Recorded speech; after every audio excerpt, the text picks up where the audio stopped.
Hello दोस्तों, विक्रम जिले में आपका स्वागत है। तो दोस्तों, इस वीडियो में हम बात करेंगे रेलवे ग्रुप डी के डिफरेंट पोस्ट को लेके। बहुत सारे पोस्ट होते हैं और सबका अपना अपना एक वर्क होता है, तो आपको पहले समझ लेना चाहिए कि कौन से पोस्ट आपके लिए बेहतर है, क्योंकि आपको पोस्ट पोजीशन सेट करना पड़ेगा। इसकी वैकेंसी अभी आ चुकी है, इसका फुल नोटिफिकेशन बहुत जल्दी आ जाएगा। अब 23 जनवरी से इसका फॉर्म फिलअप होना भी शुरू हो जाएगा। तो इसीलिए आप लोग अच्छे से हर पोस्ट को समझ लें, ताकि आपको पोस्ट प्रेफरेंस लगाने में मतलब अच्छा रहे, ताकि आपको पता चल सके कि आपको कौन से पोस्ट पे वर्क करना है। आप अपने पसंद के हिसाब से उस पोस्ट पे जा सकते हैं। और जो न्यू स्टूडेंट है उनको भी इस वीडियो से ये पता चलेगा कि उनको किस तरीके से तैयारी करनी चाहिए। न्यू स्टूडेंट भी इस वीडियो को जरूर देखें, ताकि उसको ये सब कुछ समझ में आ सके। आइए हम वीडियो को कंटिन्यू करते हैं। दोस्तों, अभी हाल ही में आपने देखा हो कि ये इंटेंट नोटिस जो था रेलवे ग्रुप डी का आया था, और अभी शॉर्ट नोटिस भी आ चुका है, जिसमें 32,000 पोस्ट की बात की गई है। जो देखिए यहाँ पे पोस्ट ऑलरेडी दिखा गया है, तो आप इसे देख सकते हो। और ये हम इसको इसलिए ले रहे हैं ताकि इसमें सारे पोस्ट आपको दिए गए हैं, यही पोस्ट उसमें रहने वाले हैं। इतने सारे पोस्ट, टोटल 14 पोस्ट पे फॉर्म आएगी। आप इसमें अपने हिसाब से पोस्ट प्रेफरेंस लगा सकते हैं, लेकिन ये जरूरी नहीं है कि जो आप पोस्ट प्रेफरेंस लगाएंगे उसी पे आपको पोस्टिंग दे दे या ज्वाइनिंग दे दे। आपको वो रेलवे अपने हिसाब से सेटअप करता है। लेकिन और हम सारे पोस्ट को डिटेल में देखेंगे कि कौन सा किसका वर्क होता है। और उससे पहले अगर आप इसके बारे में थोड़ा सा जान लीजिए कि आपको क्या क्या इसको पढ़ना पड़ेगा। तो सबसे पहले इसमें अगर देखा जाए तो आपको मैथ तो पढ़ना ही पड़ेगा, साथ में आपको जीके से क्वेश्चन पूछे जाते हैं, और लास्ट में आपको एक रीजनिंग भी होते हैं। जीके में देखा जाए तो आपको प्लस साइंस भी होता है, जनरल साइंस भी। तो ग्रुप डी में आपको जनरल साइंस भी देखने को मिलते हैं। तो इन सारे चीज़ को आपको पढ़ना पड़ेगा। तो इसके लिए कुछ बुक्स है जिसको आपको फॉलो करना चाहिए। आपको इसका पैटर्न पहले समझना पड़ेगा, जो पिछले साल रेलवे ग्रुप डी में किस तरह के क्वेश्चन पूछे गए थे। तो उसके लिए ये बुक इसका स्पेशल आपको दिया गया है रेलवे ग्रुप डी का। ये 2022 में जितने भी एग्जाम हुए उसका वॉलपेपर बुक है। ये किरण पब्लिकेशन की बुक आती है, मार्केट में आपको आसानी से मिल जाएगा। इसके अंदर आपको 40 सेट देखने को मिलेंगे, और सेट के साथ साथ देखिए आपको यहाँ पे इतने सारे पोस्ट जो रेलवे ग्रुप डी में होते हैं, उस सारे पोस्ट के लिए आपको ये एक ही बुक मतलब होता है, एक ही एग्जाम होता है। तो इसके लिए आप इस बुक को पढ़ सकते हैं। साथ में आपका जीके वीक है, तो जीके स्ट्रॉन्ग करने के लिए इसको आप पढ़ सकते हैं। वन लाइन अप्रोच के साथ पूरा थ्योरेटिकल बुक ये है, काफ़ी अच्छी बुक है, इसको आप जरूर पढ़ सकते हैं। और उसके बाद इसका जीके और ज़्यादा प्रैक्टिस करना है, तो उस बुक को पढ़ने के बाद आप यहाँ से क्वेश्चन को सेट लगा सकते हैं। इसमें आपको जितने भी रेलवे के एग्जाम हुए हैं उसके सारे क्वेश्चन इसके अंदर दिए हुए हैं। साथ में देखेंगे तो साइंस का भी क्वेश्चन और जीके का भी क्वेश्चन है। रीजनिंग के लिए इस बुक को पढ़ सकते हैं। ये भी सेम उसी पैटर्न पर आधारित बुक है, जिसमें आपको बहुत सारे क्वेश्चन देखने को मिलेंगे। 8700 से ज़्यादा क्वेश्चन इसके अंदर डाल दिए गए हैं, और इस बुक के अंदर आपको सोल्यूशन भी साथ में दिए रहते हैं। तो आपको घबराने की जरूरत नहीं है। इसका ऑब्जेक्टिव क्वेश्चन और सोल्यूशन आपको दोनों साथ में मिल जाते हैं। साथ में मैथ के लिए आप इस बुक को फॉलो कर सकते हैं। ये भी काफ़ी बेहतरीन बुक है। रेलवे के जितने भी नेक्स्ट एग्जाम होने वाले हैं उसमें सारा में एग्जाम में आपको ये बहुत अच्छे से काम इसमें आ जाएगा। तो इसलिए बुक को आप ले सकते हैं। तो सारे बुक्स का लिंक नीचे डिस्क्रिप्शन में दे दिया है, वहाँ से जाके इसको आप ले सकते हैं।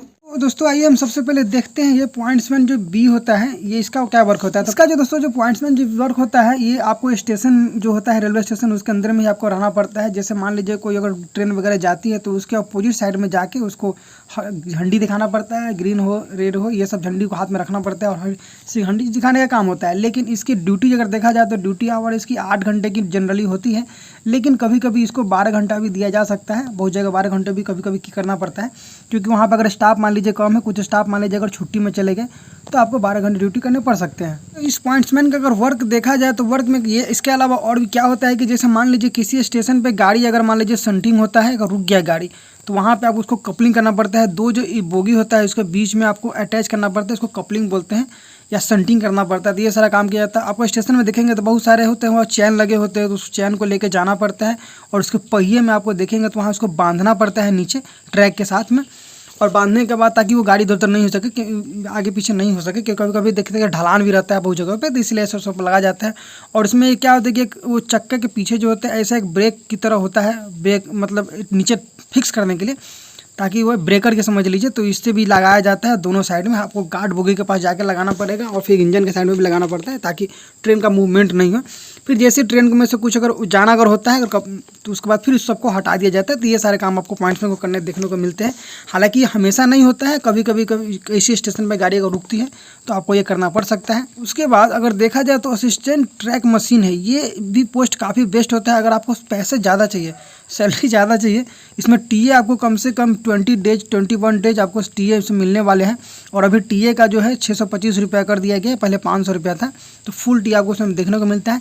इसमें होता जैसे क्या है कि बहुत सारा मैंने पैकिंग मशीन पे वीडियो बनाया होगा, तो पैकिंग मशीन देखे होंगे। बहुत सारा मशीन होते हैं, यूटीपी मशीन होते हैं, जैसे MFI मशीन होते हैं, जो MFI जो पैकिंग वगैरह करते हैं। यूनिमैट होता है, तो बहुत सारे होते हैं कि यूटीवी होता है जो ट्रैक को इधर मतलब यूटीवी मशीन जो होता है जो बहुत सारे स्लीपर को लोड करके अनलोड करना या रेल को गिराना ये सब करना, तो ये सब में काम किया जाता है। तो उसमें ट्रैक मशीन का वर्क होता है, तो ये काफ़ी बेस्ट जॉब होता है। तो आप इससे भी पॉपुलेशन में लगा सकते हैं। इसमें सैलरी काफ़ी अच्छी होती है। इसमें आपको होता है क्या है कि देखिए आपको हमेशा मशीन में भी दिया जाता है वर्क, इसमें कोच बना होता है, उस कोच में ही आपको रहना होता है और इसमें आपको फैमिली के साथ नहीं रह सकते हैं। तो ये सबसे बड़ा एक दिक्कत होता है। पैसा तो बहुत मिलता है उसमें, हाँ, लेकिन छुट्टी आपको 1 हफ्ते के लिए डायरेक्ट मतलब 7 दिन की छुट्टी आपको मिल जाता है। लगातार आप अगर ड्यूटी करते हैं 22 दिन 25 दिन 23 दिन तो आपको 7 दिन की छुट्टी इसमें देखने को मिलती है। तो ये भी काफ़ी अच्छा जॉब होता है, पैसे के मामले में सबसे बेस्ट जॉब है ये।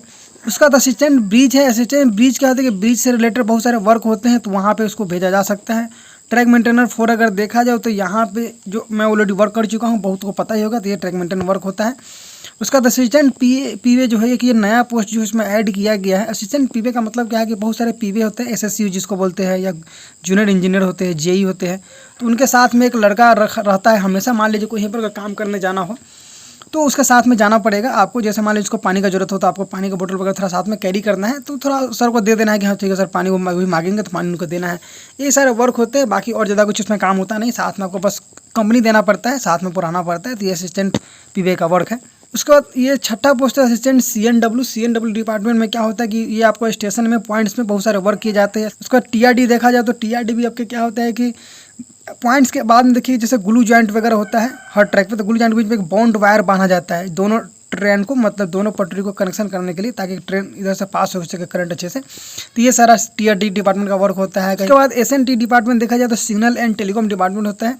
ये सिग्नल से रिलेटेड है। ये भी आपका पॉइंट्स पे ही ड्यूटी करने को मिलता है। जनरली देखेंगे तो आपको पॉइंट जो होता है यार्ड होता है, यार्ड में ही ड्यूटी देखने को मिलती है। तो इसमें सिग्नल में क्या होता है कि बहुत सारे वायर वगैरह, मान लीजिए पॉइंट अगर सेट नहीं हो रहा है, कोई वायर अगर कट गया है, तो ये सारा चीज़ उनका देखने का काम होता है। इनका एक सीनियर होता है, ईएसएम उसको बोलते हैं, तो वो सीनियर के अंदर में आपको उसको रहना पड़ता है। उसके बाद देखा जाए तो असिस्टेंट लोको सेट है। जो लोको मतलब जहाँ इंजन वगैरह बनता है, देखते होंगे बहुत जगह इंजन वगैरह लोको वगैरह बनता है, तो डीजल डिपार्टमेंट हो जाता है। ये दूसरा है इलेक्ट्रिकल डिपार्टमेंट में, बिजली से रिलेटेड जो होते हैं, तो इलेक्ट्रिक डिपार्टमेंट वाला इसमें काम करते हैं। और असिस्टेंट टीएलएनएसी होता है। तो टीएलएनएसी जो वर्कशॉप वगैरह होता है उसमें कुछ काम होता होगा, इसके बारे में मुझे कुछ उतना आइडिया नहीं है, लेकिन हाँ वर्कशॉप का मतलब है कि आपको स्टेशन में मतलब क्या होता है, कहीं पे एक रूम में ही वर्कशॉप होता है, कहीं एक स्टेशन में ही आपको वर्क करना, कहीं बाहर जाने की जरूरत नहीं पड़ेगी। तो इस तरीके का होता है, जहाँ पे इंजन वगैरह बनना हो, बहुत सारा काम हो, तो आपको उसके अंदर ही करना पड़ेगा। तो ये सारा इस तरीके का वर्क है यहाँ पे। इसके में भी बहुत सारे डिपार्टमेंट है। टीएलसी के एक वर्कशॉप डिपार्टमेंट है, एक मैकेनिकल डिपार्टमेंट है, एक ओनली टीएलएनएसी है। तो इस तरीके का वर्क इसमें किए जाते हैं। तो ये सब ओवरऑल देखा जाए तो काफ़ी ठीक है, अच्छी पोस्ट इसमें है। इसमें सबसे अच्छा पोस्ट अगर देखा जाए तो आपको ट्रैक मशीन में पैसा अगर कमाना है तो आप ट्रैक मशीन में जा सकते हैं। आपको मैंने सारी पोस्ट पे डिटेल में डिस्कस कर दिया है। इसमें हॉस्पिटल अटेंडेंट जो पिछले बार जो दिया गया था वो इस बार नहीं दिया गया है, तो इसमें आप लोग फॉर्म को फिलअप नहीं कर सकते। हॉस्पिटल अटेंडेंट हालांकि बढ़िया पोस्ट होता है, लेकिन इस बार नहीं दिया गया है, तो इसको आप नहीं डाल सकते हैं। हालांकि अगर आपके अपने हिसाब से अगर पढ़ाई के लिए थोड़ा समय बचाना है तो पॉइंट्स में बी आप डाल सकते हैं। ट्रैक मशीन भी सही है, इसमें पैसा आपको बहुत बनते हैं। ग्रुप डी भी सही है, इसमें मेंटली प्रेशर उतना नहीं रहता है, ये भी सही है। पीवे भी सही है। तो ये सारे लगभग सही है। एसएनटी लगभग सभी एक तरह से सही है, लेकिन मेहनत से थोड़ा बचना है तो ट्रैक मशीन 4 को, जो ट्रैक मेंटेनर जो 4 होते हैं, सॉरी ट्रैक मेंटेनर जो 4 है, इसको आप सबसे लास्ट में लगा सकते हैं।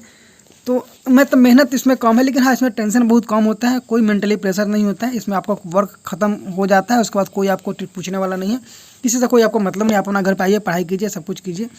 तो ये सारे इस तरीके के वर्क इसमें देखने को मिलते हैं। तो दोस्तों अभी से आप तैयारी करना शुरू कर दीजिए, क्योंकि बहुत जल्द इसके फॉर्म भरना शुरू हो जाएगा, और हो सकता है बहुत जल्दी इसका 2-4 महीने में एग्जाम भी ले लें, तो फिर आपको दिक्कत हो सकता है। और हम नेक्स्ट वीडियो में बात करेंगे इसका सैलरी के लेके, कि हर इसका जो पोस्ट है अलग अलग इसमें सैलरी कितने देखने को मिलते हैं, ताकि और आपको ज़्यादा समझ में आ सके। चलिए दोस्तों, आशा करता हूँ आपको वीडियो पसंद आया होगा। वीडियो अच्छा लगे तो वीडियो को लाइक करें और दोस्तों के साथ भी इसको शेयर कर दें, ताकि और लोगों को भी इसके बारे में पता चल सके। चलिए दोस्तों, मिलते हैं किसी नेक्स्ट वीडियो में, तब तक के लिए बाय बाय।